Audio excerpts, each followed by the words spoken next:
अब तो ये जीवन है। घर वाले भी कहते हैं, परिवार वाले भी कहते हैं कि ये तो तुम ये तो जीवन में लगा रहता है सुख-दुःख।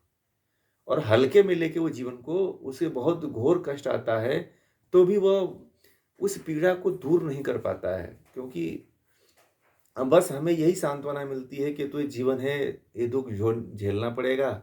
और हमें 50 लोगों का उदाहरण दे दिया जाता है कि उसको भी तो दुःख मिला था, उसने भी तो दुःख झेला था और तुम हो जो इसको छोड़ ही नहीं पा रहे हो। ठीक है? अब देखिए दुःख को 3 प्रकार का होता है। मैं आज फिर बता देता हूँ, इसको सही तरीके से नोट कर लीजिए। दुःख को समझना ज़रूरी है। दुःख 3 प्रकार का होता है, मैं कल बताने वाला था, आज बता देता हूँ। पहला दुःख होता है आध्यात्मिक, दूसरा होता है आदि भौतिक, तीसरा होता है आदि दैविक। तो आध्यात्मिक दुःख किसे कहते हैं, वह नोट कर लीजिए। स्वयं की त्रुटि से प्राप्त होने वाले दुःख को आध्यात्मिक दुःख कहते हैं। जो स्वयं की गलती से, मूर्खता से प्राप्त होने वाला जो दुःख होता है, उसे आध्यात्मिक दुःख कहते हैं। जैसे आप गाड़ी, स्कूटी चलाते हुए जा रहे हो और बिना देखे हुए गाड़ी को आपने मोड़ लिया, दूसरी गाड़ी आई और आपको मार के चली गई और आपकी वहीं पे मृत्यु हो गई। ये कौन-सा दुःख है? वीडियो ऑन करें सभी लोग। बोलिए। ये आध्यात्मिक दुःख है। आपकी त्रुटि हुई ना वहाँ पे। आपने त्रुटि किया ना। बोलिए। आप कितनी बड़ी-बड़ी गलतियाँ कर देते हो। आपको जो चीज़ नहीं कहा, डॉक्टर ने मना किया है कि ये चीज़ नहीं खाना चाहिए और आप जा कर के मार्केट में खा लेते हो और आपको फूड पॉइज़निंग हो जाती है और आपकी मृत्यु हो जाती है। तो ये कौन-सा दुःख है? बताइए। अनिल जी, नोट कर लीजिएगा। अनिल जी कल पूछ रहे थे इस प्रश्न को। जो स्वयं की त्रुटि से, मूर्खता से जो दुःख होता है, उसे आध्यात्मिक दुःख कहते हैं। ठीक है? आप लोग सोच, अब ये लोग कहते हैं, अब मैं आप लोगों को इसी दुःख से एक और ज्ञान बता दे रहा हूँ। जैसे कोई एक्सीडेंट से मर जाता है, कोई गाड़ी चलाते मर जाता है, तो लोग कहते हैं कि भगवान ने लिखा था इसीलिए वो मर गया। ये गलत है। भगवान ने नहीं आपको मारा, आप खुद अपने आप को मारे हो। ठीक है? और कोई किसी का लिखा नहीं होता, आपने त्रुटि की और मर गए। किसी की मृत्यु फिक्स नहीं होती है, इसको भी नोट कर लीजिए। संसार में बहुत बड़ा भ्रम है। लोग कहते हैं कि इसका इतने दिन तक ही लिखा था इसलिए मर गया ये। आपको नहीं पता है कि आपके त्रुटि से आपका कीमती अनमोल जान जा सकता है। ये बात कभी कहना भूल छोड़ दीजिएगा आप लोग आज के बाद। ठीक है?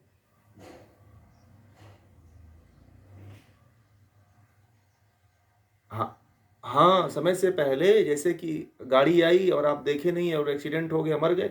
ये आपकी गलती से मरे हो आप। ठीक है? कौन बचा ले?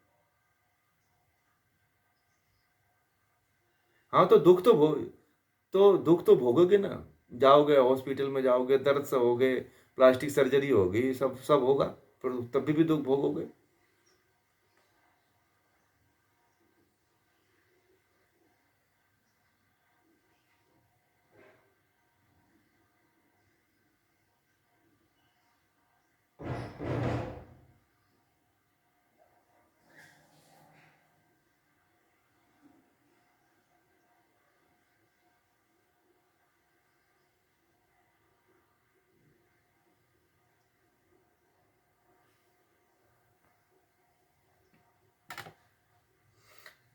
जी।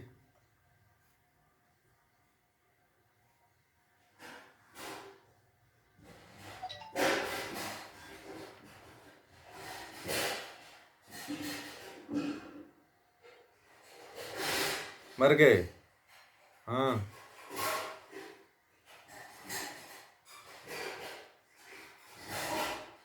वो अब कर्म पे डिपेंड हो जाता है। जैसे कि पूर्व जन्म में, हाँ, वो एक बात ये भी हो जाती है कि अगर ड्राइवर की गलती है, तो क्योंकि ड्राइवर के साथ आप बैठे हुए हो ना, भाई ड्राइवर गलत है, आप ड्राइवर की गाड़ी में बैठे हो, आप वो उल्टा गाड़ी चला रहा है तो रुकवा भी तो सकते थे आप कि तुम गाड़ी रोको। नहीं, हाँ चलो, हाँ तो देखिए अगर ऐसा है तो देखिए गाड़ी जो भी चलाने वाला होता है, तो ये तो आपको आभास हो ही जाता है कि ये किस तरह का व्यक्ति है जो तो उस तरह के व्यक्ति, चलो अच्छा भी व्यक्ति, कोई अच्छा भी व्यक्ति, हाँ,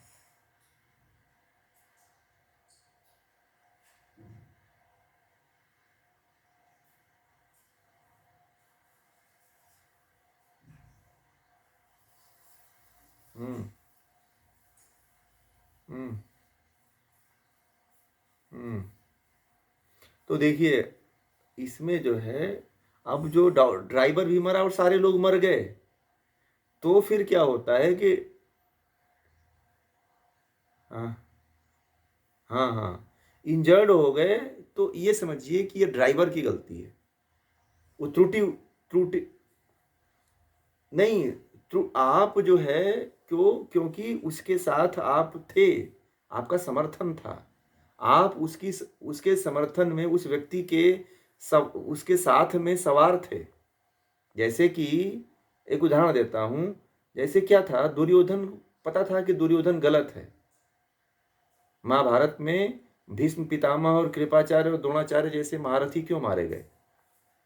इसीलिए मारे गए कि वह गलत व्यक्ति के साथ थे। ठीक है, दुर्योधन के साथ थे, इसीलिए उनको भी मारा गया। और बहुत बड़े ज्ञानी व्यक्ति थे, फिर भी उनको मारा गया, इसीलिए क्योंकि वो उनके साथ थे। सेम ऐसे ही होता है, आपको पता है। ठीक है, तो जीवन को इसीलिए कहा जाता है कि जीवन को आप चाहो,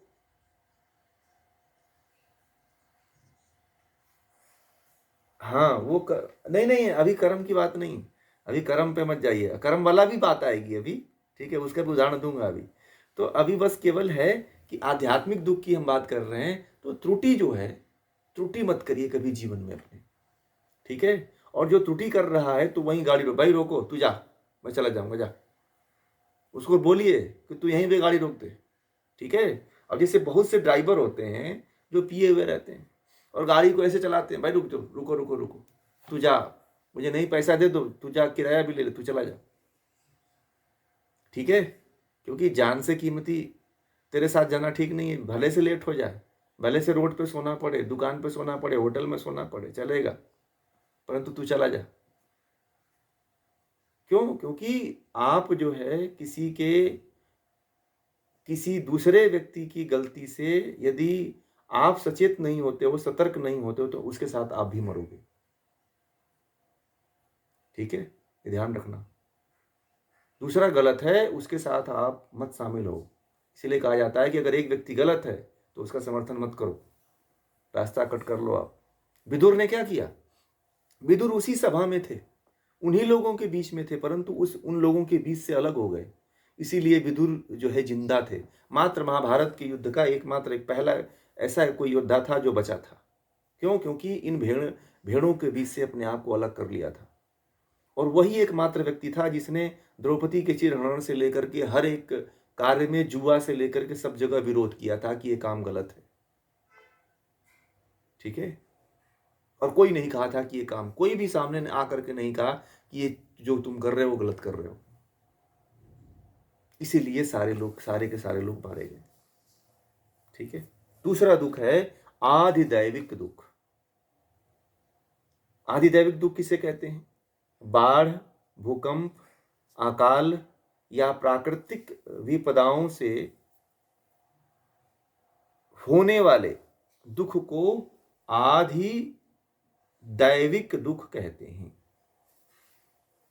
दूसरा दुख है आदि दैविक दुख। जैसे भूकंप आ गई, बाढ़ आ गई, अकाल पड़ गया, प्राकृतिक कोई विपदा आ गई, आंधी आ गया, तूफान आ गया, भूकंप आ गया, और उसमें आप मर गए या चोट हो गए, बह गए, जैसे उत्तराखंड में बाढ़ आ गई और कितने लोग मारे गए थे, हैं? तो इसे दैविक दुख कहते हैं। गुजरात में जो है भूकंप आया था कच्छ में, कितनी संख्या में लोग मारे गए थे। तो इसे कौन सा दुख कहते हैं? दैविक दुख। समझ में आ गई बातें? अब जो है तीसरा दुख है आदि भौतिक दुख।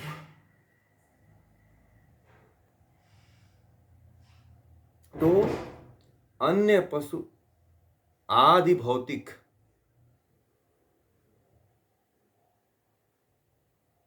आदि भौतिक, तो जो पशु पक्षी कीट पतंग आदि से प्राप्त होने वाले दुख को आदि भौतिक दुख कहते हैं। जैसे किसी को सर्प ने काट दिया, किसी को शेर ने खा लिया। पता है जो व्याकरण के, क्या नाम था उनका, व्याकरण के जो आचार्य थे, पाणिनि, पाणिनि ऋषि को, पाणिनि ऋषि को जानते हैं कौन, कैसे मरे थे? पाणिनि ऋषि को एक शेर खा गया, पता है। और बहुत से ऐसे ऋषि थे जिनको हाथी किसी को कुचल दिया, किसी ने हाथी ने किसी को मार दिया, किसी को जंगली जानवरों ने मार दिया। तो ये कौन सा दुख था उनके ऊपर? आदि भौतिक दुख था। किसी को सर्प ने काट लिया। आजकल लोग मच्छर से मर रहे हैं, मच्छर काट दे रहा है तो डेंगू है, मलेरिया है, टाइफाइड से मर जा रहे हैं लोग, हैं? तो इसे, यह कौन दुख है? आप नहीं मरने वाले थे भाई, परंतु ये आकर के मार दिया। तो ये आदि भौतिक दुख है। ये 3 तरह के दुख होते हैं। इन 3 तरह के दुखों से अब बताओ कौन बच पाता है? श्वेता जी, कोई बच पाता है? जी,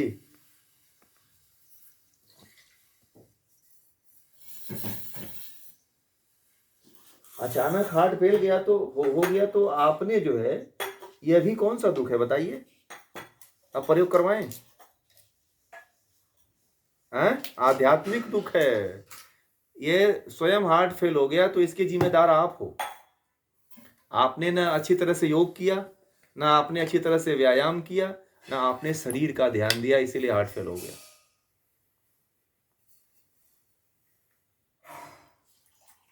हाँ, आपने ध्यान नहीं दिया ना उसको, कि चलो इतने दिन से ब्लॉकेज है, चलो भाई इसके लिए कोई उपाय कर लें।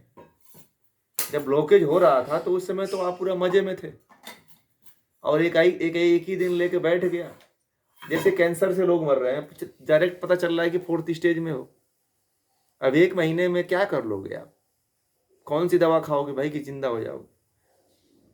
इसीलिए जो है, उसके लक्षण तो प्रकट होने होते हैं, परंतु आप ध्यान नहीं देते हो, कोई ट्रीटमेंट नहीं करते हो, कोई दवा नहीं करते हो। अब हमारे पास कैंसर के लोग आते हैं, बहुत से लोग आते हैं, वो बोलते थे कि हमें ऐसा लक्षण दिखाई देता है, परंतु मैं सोचता था कि चलो ठीक हो जाएगा, ठीक हो जाएगा। पता है, कैंसर जब आता है तो ये जरूरी नहीं है कि वह जो है तत्काल आता है, नहीं, वो 5 साल 6 साल 7 साल पहले से वो इंडिकेशन देता है। परंतु लोग क्या करते हैं ना, कि उसके इंडिकेशन को जो है क्या करते हैं, अवॉइड करते रहते हैं। मैंने बहुत से पेशेंट रोगियों से बात किया, तो वो, उनको ये आभास हो जाता है कि हमें कोई ना कोई समस्या आ रही है, वो ध्यान ही नहीं देते हैं। तो ये कौन सा दुख है? आध्यात्मिक दुख है, जो आपकी त्रुटि के कारण हार्ट अटैक आया और मर गया।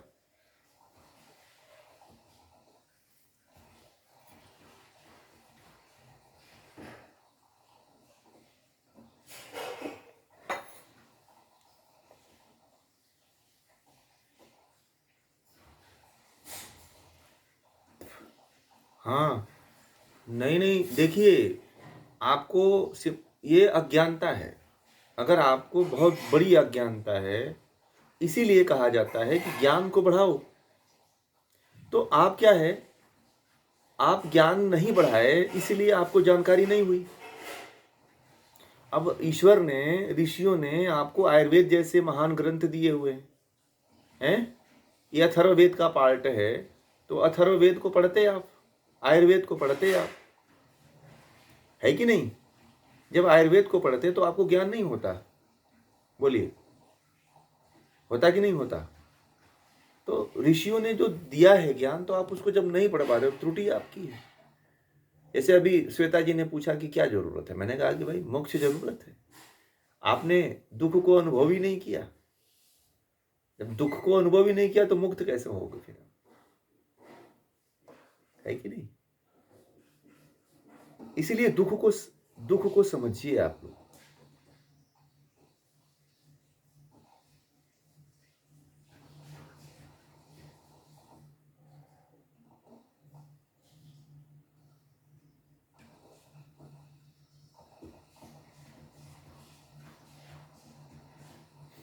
हाँ, लाइफ स्टाइल खराब करके, जैसे कि जो भी देखो, जैसे डायबिटीज हो जाती है, बीपी हो जाता है, तो यह भी आध्यात्मिक दुख है। कौन सा दुख है ये? बीपी, डायबिटीज होना, बीमारियां होना, ये सब लाइफ स्टाइल के जितने डिजीज हैं, ये सब आध्यात्मिक दुख में के अंतर्गत आते हैं। क्यों? क्योंकि इसके जिम्मेदार आप खुद हो। ठीक है, बोलिए। हाँ जी, हाँ बोलिए बोलिए।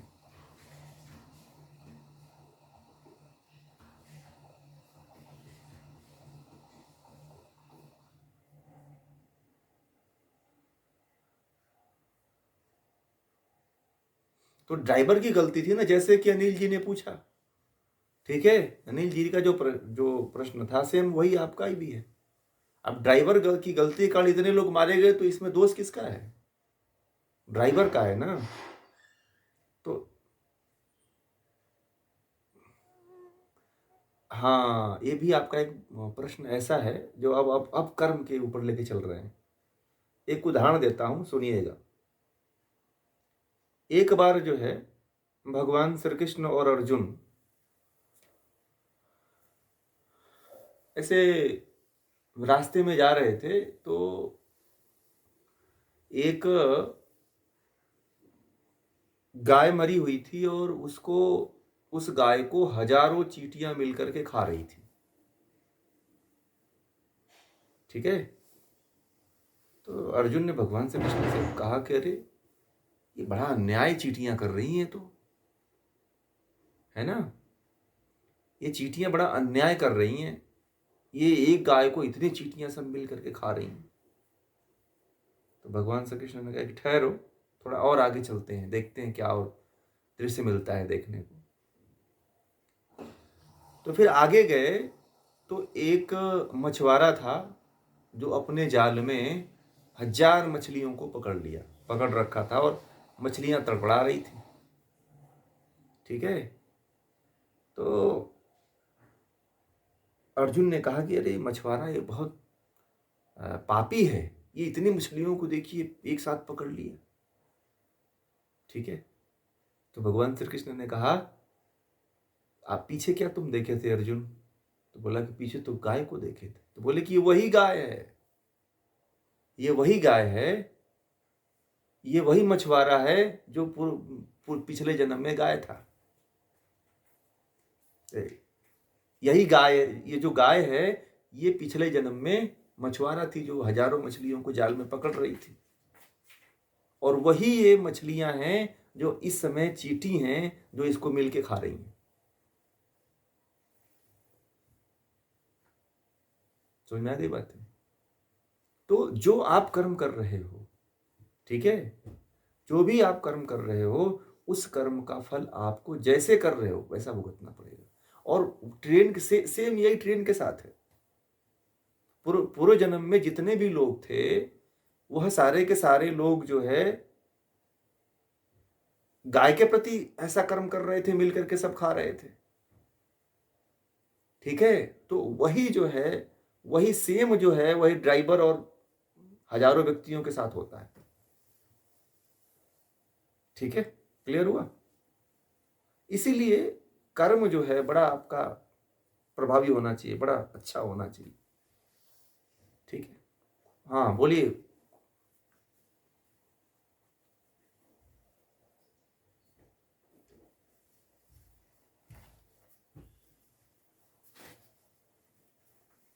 खुशबू जी बोलिए, आपकी मीनाक्षी।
हम्म। जी बोलिए खुशबू जी, उनका प्रश्न है।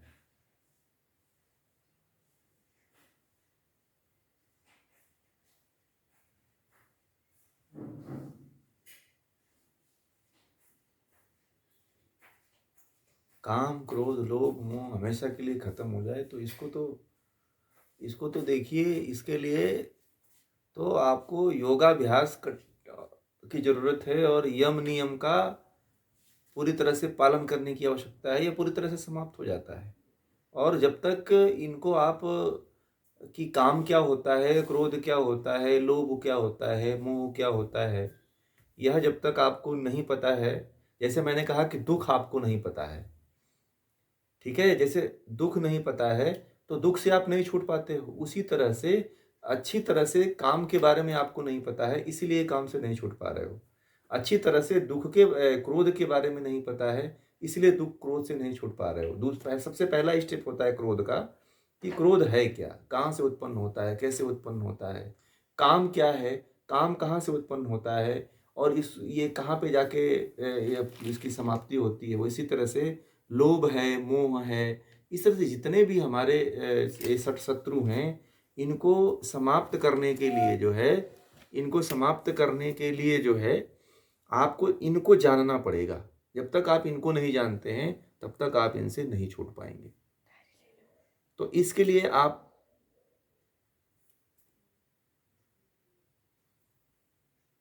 देखिए, ऊपर चढ़ने के लिए तो आप अष्टांग योग का पालन करो। आप 100% 100% पालन करो आप।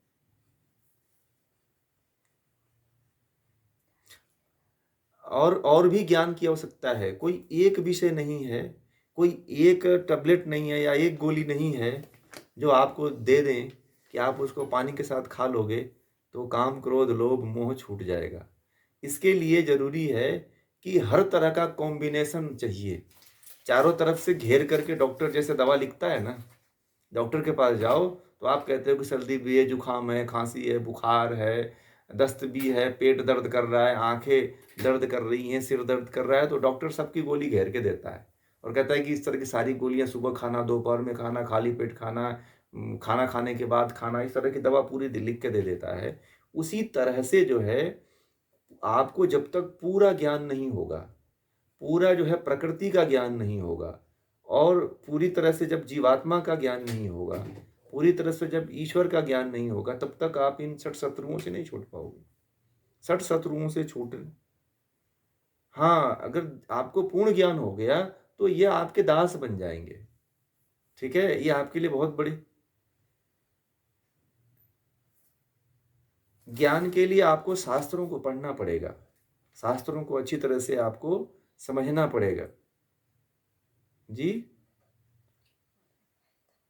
जब पढ़ते आप तो फिर तो अब दूर हो जाना चाहिए था, कुछ ना कुछ तो इसमें सफलता मिल जानी चाहिए थी। आप एक बार हमारे साथ पढ़िए, उसके बाद से आप इसका प्रयोग करिएगा, ठीक है, तब आपको पता चलेगा। अभी हम बहुत ही प्रयोग करवाते हैं, शास्त्र पढ़ने से नहीं, शास्त्र पे हम प्रैक्टिकल करते हैं। जैसे सत्य का प्रयोग है, अहिंसा का प्रयोग है, ब्रह्मचर्य का प्रयोग है, इस पे हम सीधे प्रैक्टिकल करवाते हैं। हम केवल कथा के रूप में नहीं बोलते हैं, हम तो एक जो प्रैक्टिकल आपसे करवाते हैं कि वास्तव में आपके सामने ये झलक रहा है कि नहीं झलक रहा है। आपने सत्य का प्रयोग किया है, बताइए कैसे किया है,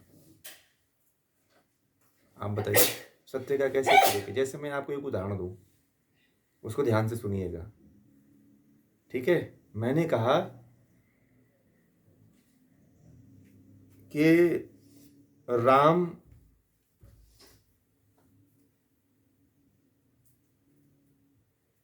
श्रीलंका में गए थे और रावण को मार करके अयोध्या वापस आए, ठीक है। अब इस बात को बोलिए, इसमें क्या सत्य है, सत्य को इसमें कैसे, ये सत्य जैसे मैंने कहा है, जो मैंने बोला है उसी को आप बोलिए।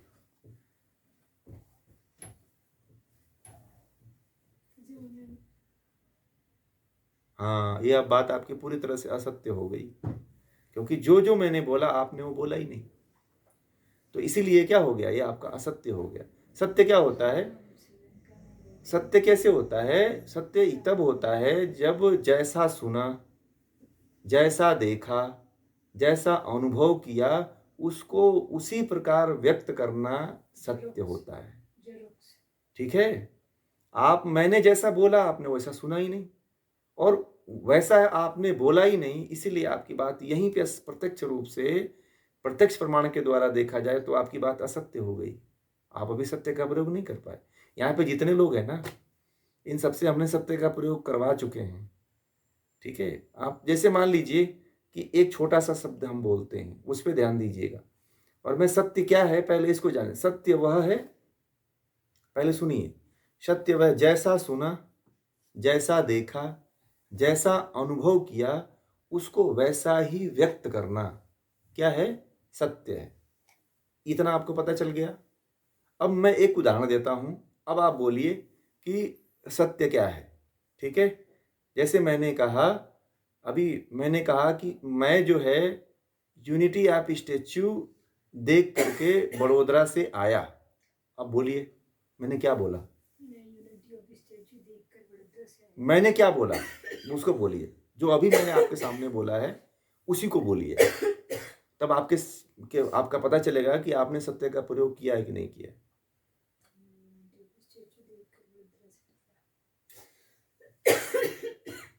हाँ, बस बस, मतलब आपकी जो श्रवण शक्ति है वह सत्य को एक्सेप्ट नहीं कर पा रही, इसका मतलब आपने सत्य का प्रयोग नहीं किया। हाँ, यहीं पे थोड़ा सा फॉल्ट हो जाता है कि आप सत्य को आप सही तरीके से सुने ही नहीं। अब जब नहीं सुने तो सत्य का प्रयोग हुआ ही नहीं आपका।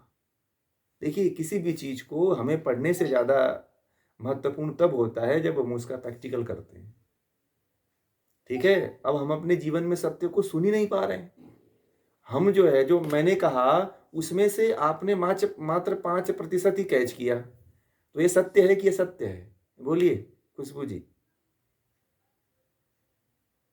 असत्य है ना?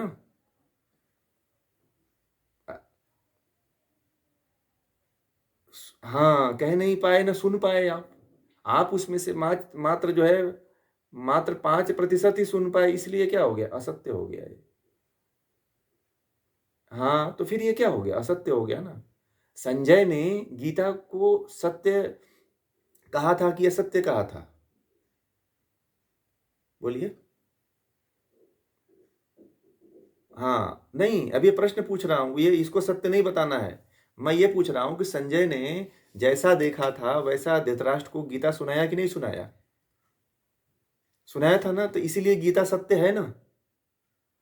आपको तो मैंने एक शब्द दे दिया था, उसी को नहीं बोल पाए,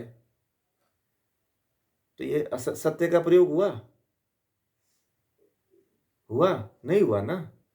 तो यही चीज है, यही चीज है कि हमें जो है जमीनी धरातल पे प्रैक्टिकल रूप में उतरना पड़ेगा। शास्त्र में तो शास्त्र पढ़ने से नहीं होगा, जब तक उसको हम प्रैक्टिकल नहीं करेंगे। और मैं प्रैक्टिकल पढ़ाता हूँ, मैं कोई भी ग्रंथ पढ़ाता हूँ तो उसको प्रैक्टिकल पढ़ाता हूँ कि आप उसको जीवन में आत्मसात कर सको। जब तक आप पढ़ते ही चले जाओगे ना, तो फिर आपको बहुत कुछ समझ में नहीं आएगा। जब तक आप उसका प्रैक्टिकल नहीं करोगे, तब तक आप उसको आत्मसत्य को ही नहीं, जब एक ही पहला कदम पे नहीं जा पा रहे हो। तो सत्य है, अहिंसा है, अस्तेय है, ब्रह्मचर्य है, अपरिग्रह है, इन 5 प्रयोगों को कैसे करोगे आप? अहिंसा है, आप मानसिक रूप से अहिंसा कर रहे हो, कह रहे हो कि मैं अहिंसा का पालन करता हूं। अब इसका जब प्रैक्टिकल करवाएंगे तो आप इसमें भी फेल हो जाओगे। क्यों? क्योंकि प्रैक्टिकल हमें नहीं पता है। ठीक है? प्रैक्टिकल करना जरूरी है किसी भी चीज का, तब हम उसको अपने जीवन में आत्मसात कर पाएंगे। ठीक है? तो ये सारी चीजें हैं, तब आप जो है काम क्रोध लोभ से वास्तव में छूटोगे। अब जैसे मान लीजिए कि आपने कहा काम को ले लो, तो काम क्या है? सबसे पहले तो काम को की परिभाषा आपको पता होना चाहिए ना, कि असल में काम कहते किसको हैं। ठीक है? अब यही नहीं पता है लोगों को, करीब 80% लोगों को काम पता ही नहीं है, काम किसको कहते हैं। 80 90 100% लोगों को यही पता है सेक्स काम का। हाँ, नहीं नहीं, 100% लोगों को यही पता है कि काम का मतलब होता है क्या? वासना या सेक्स। ठीक है, वासना। तो ये कामना का मतलब ये नहीं होता है। कामना तो जो आपकी 10 इंद्रियां हैं, मतलब काम जो होता है वो 10 इंद्रियों के द्वारा, जो भी इंद्रियों के विषय हैं, जिन इन इंद्रियां, जो जो इंद्रियां हैं, जिन जिन विषयों में रमण करती हैं, वहां पे वही काम है। कोई जरूरी नहीं है कि केवल कर्मेंद्रिय द्वारा आप काम कर रहे हो, भोग कर रहे हो तो वह काम है। नहीं, आप आंख के द्वारा भोग कर रहे हो तो ये भी काम है। कान के द्वारा सुन रहे हो तो ये भी काम है। नाक के द्वारा सुन रहे हो तो ये भी, सूंघ रहे हो तो ये भी काम में आता है। ठीक है, 10 इंद्रियों के द्वारा जो आप भोग करते हो, यह इसको काम कहा जाता है। केवल काम आप नहीं, नहीं, 10, अब 10 इंद्रियों की बात कह दिया और मन की बात कह दिया तो कुछ बचा ही नहीं फिर। ठीक है, अब इसके अलावा कुछ है ही नहीं है कि नहीं? तो यही सारी चीजें हैं जो सबसे पहले हमें काम, पहले तो आप जानिए ना कि क्या होता है। ठीक है, पहले तो काम को जानिए, फिर क्रोध को जानिए। जब इनको नहीं जानेंगे जब तक, तब तक आप इनसे छूटेंगे कैसे? जैसे मान लिए, एक उदाहरण बताऊं आपको। जैसे मान लो कि आपको दाल खाना है। ठीक है, दाल रोटी खाना है। अब दाल रोटी, आपको पता ही नहीं कि दाल रोटी ये पेड़ पे उगता है या नदी में से आता है या समुद्र में से आता है। ठीक है, तो आप उसको खाओगे? पहले पूछते हो ना कि कहाँ से आता है, रोटी कैसे बनती है, दाल कैसे बनता है, ये कहाँ पैदा होता है, ये तो पता करते हो कि नहीं करते हो? खाने से पहले खाने से पहले आप कोई भी चीज मार्केट में खरीदते हो तो कहते हो, सब्जी खरीदने जाते हो तो कहते हो ताजा है कि कई दिन की है। पहले तो पता करते हो ना आप। तो किसी भी चीज के बारे में सबसे पहले जरूरी होता है कि हम उसको जानें कि आखिर ये है क्या। अब जब तक हम उसको नहीं जानेंगे, केवल देखिए, प्रत्यक्ष जब तक नहीं करो, केवल मानो, सुनो मत आप, और मानो मत आप, जब तक आप उसको प्रत्यक्ष नहीं करते हो, अनुमान से नहीं जानते हो, आगम से नहीं जानते हो, तब तक स्वीकार मत करो आप। ये अंधी श्रद्धा है। और जिसके अंदर अंधी श्रद्धा पैदा हो जाती है, वो व्यक्ति अध्यात्म में नहीं जा पाता है। अध्यात्म का वह कूप मंडूक बन के रह जाता है। अध्यात्म का केवल उसके पास जो है उपमा पद होता है, उसका प्रयोग नहीं होता है उसके प्रति। अधिकांशतः लोग इसी भ्रम में जीवन जी रहे हैं। प्रैक्टिकल उनके जीवन में कम है, और केवल जो है अंधश्रद्धा ज्यादा है। अंधश्रद्धा स्वयं के लिए खतरनाक होती है।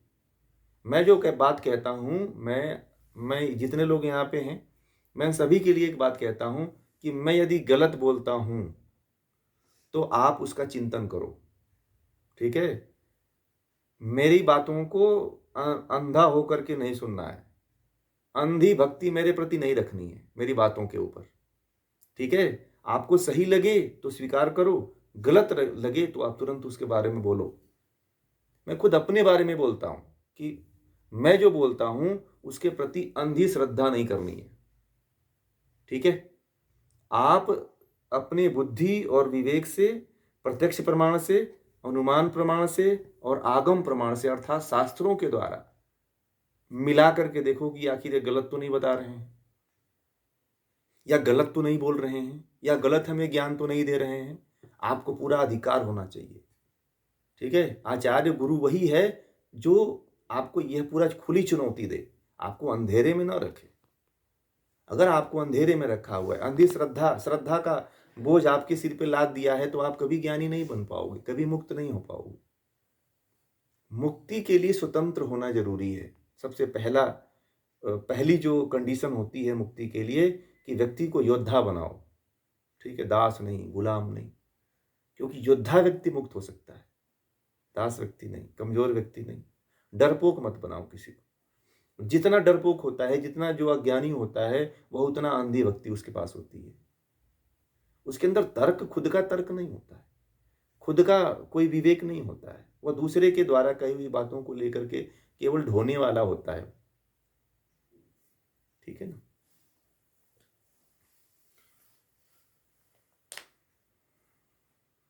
नहीं, ये गलत है।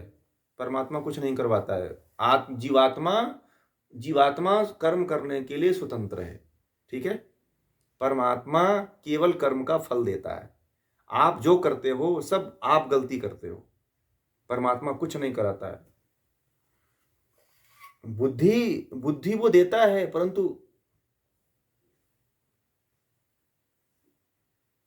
नहीं, ये कहीं वेद में नहीं लिखा। हाँ, वेद कौन से वेद में लिखा हो भाई?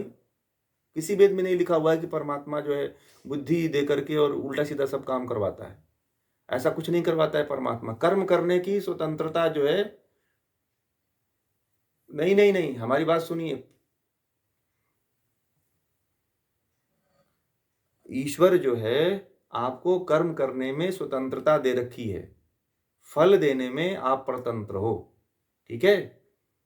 फल जो है पर फल फल देने का अधिकार केवल ईश्वर में है, और कर्म करने का अधिकार जीवात्मा में है, आप के अंदर है। आप जो भी करते हो, चाहे मन से, चाहे बुद्धि से, चाहे इंद्रियों से, चाहे हाथ से, पैर से, उस सबके सबके जिम्मेदार आप खुद हो। ईश्वर इसमें कुछ नहीं है। ईश्वर इसमें फंसता ही नहीं, इसे लिप्त नहीं होता। अभी सांख्य दर्शन पढ़ा रहे थे, उसमें था।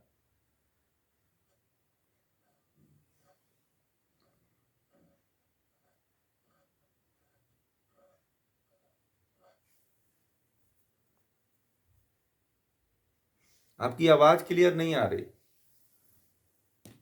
आपकी आवाज क्लियर नहीं आ रही है।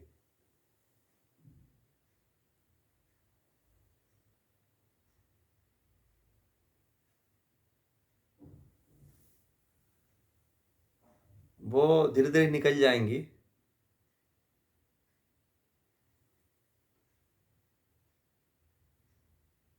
बहुत अच्छी बात है। देखिए, मैं आपको सत्य सत्य बता दूं। देखिए, मैं आपको बता दिया। देखिए, मैं आपको बता रहा हूं, ये जो है ना, जीवात्मा जो है केवल कर्म करने की स्वतंत्रता है, फल में उसका अधिकार नहीं है। ये आप नोट कर लीजिए, इसको मन के अंदर सेट कर लीजिए। जो भी कर्म करते हो उसका फल आपको भुगतना पड़ेगा, ठीक है। बुद्धि आपको दिया हुआ है। ये मन और बुद्धि, बात को मेरी पूरा क्लियर कर लेने दीजिए तो आपको समझ में आ जाएगा। मन और बुद्धि, ठीक है, और ये इंद्रियां, ये सब प्रकृति के भाग पार्ट हैं, ठीक है, और ये जड़ हैं। और इसका इसका स्वामी जीवात्मा है, ठीक है। इन सबका स्वामी कौन है? इनको कौन चलाता है? जीवात्मा चलाता है। इसीलिए जो है इनके द्वारा जो भी कर्म होता है, उन कर्मों को जीवात्मा भोगता है, कर्मों के फल को जीवात्मा भोगता है, ठीक है। ये ईश्वर इसमें कुछ नहीं करता है। ईश्वर केवल इसमें ईश्वर लिप्त भी नहीं होता है, ध्यान रखिएगा। जो भी कर्म करते हो सब आप उसको भोगते हो, भोगोगे। इसमें परमात्मा लिप्त नहीं होता है, परमात्मा बहुत दूर रहता है। आप जो भी, चाहे अच्छा करो चाहे बुरा करो, उसका फल केवल देता है।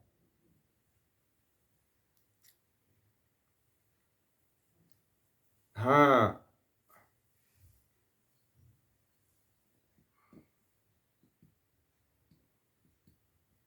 परमात्मा सब में है, परंतु परमात्मा क्या जीवात्मा की तरह एक देशी है? परमात्मा तो सर्वत्र है। परमात्मा सर्वव्यापी है। परमात्मा एक एक सेल में रहता है, जीवात्मा एक एक सेल में रहती है क्या? बोलिए। जीवात्मा केवल एक देशी है। एक देशी मतलब एक स्थान पे रहने वाली है जीवात्मा। और परमात्मा सर्वत्र है, सब सभी जगह रहता है, एक एक सेल में रहता है परमात्मा, ठीक है। जीवात्मा का स्थान केवल एक ही है, वह हृदय में रहता है। एक उस जीवात्मा को एक देशीय कहा गया है, इसीलिए, ठीक है। जीवात्मा का ये थोड़ा सा और आप, जब आपको, इसीलिए मैंने कहा कि जीवात्मा केवल जो है, हाँ,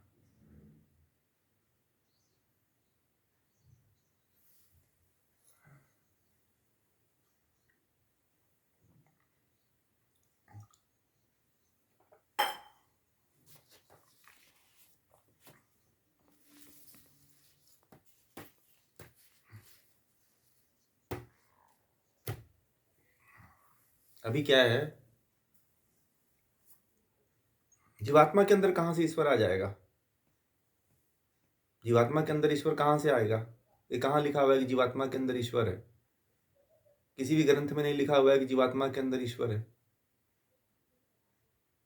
वेदों में नहीं लिखा हुआ, उपनिषदों में नहीं लिखा हुआ है, कहीं नहीं लिखा हुआ। बताइए किसी दर्शन में लिखा हो कि जीवात्मा के अंदर ईश्वर बैठा हुआ है? ये कहीं नहीं लिखा हुआ है।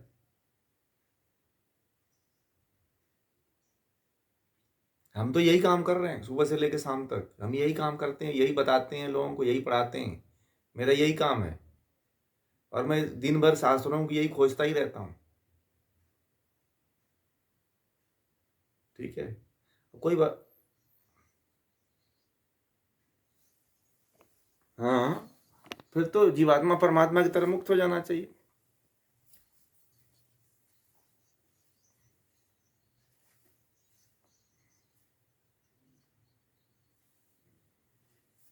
पृथ्वी पर उसे जन्म ही नहीं।